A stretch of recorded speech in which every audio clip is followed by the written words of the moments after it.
नवग्रहो पीडाहारो स्तोत्रम्। श्रीगणेशाय नमः। नवग्रहेभ्यो नमः। ग्रहाणम् आदिरादित्य लोकरक्षणकारक विषमस्थानसम्भूतं पीडं हरतु मे रवि। रोहिणी सुधामूर्ति सुधागात्रो सुदासन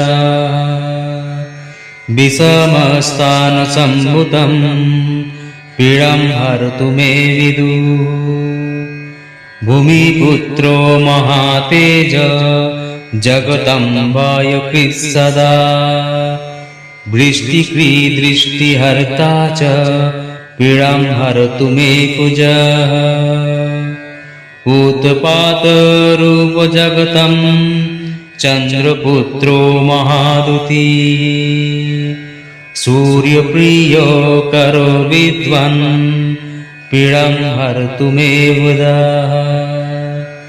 देवमन्त्री विशालक्ष सदा लोको हिते रतः अनेकशिष्य सम्पूर्ण पीडं हरतु मे गुरुः।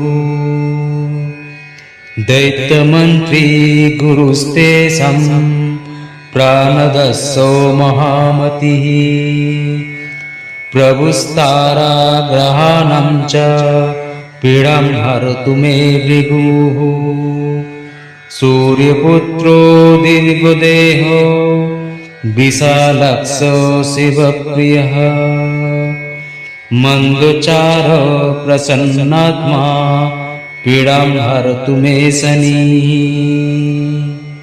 महाशिरा महावक्त्रो दीर्घदंष्ट्रो महाबलः अतनुश्चर्दकेशस्य पीडं हरतु मे शिखी। अनेकरूपवर्णैश्च शतसोऽहतसहस्रशः उत्पातरूपजगतं पीडं हरतु मे तमः। इति नवग्रहो पीडाहार स्तोत्रम् सम्पूर्णम्।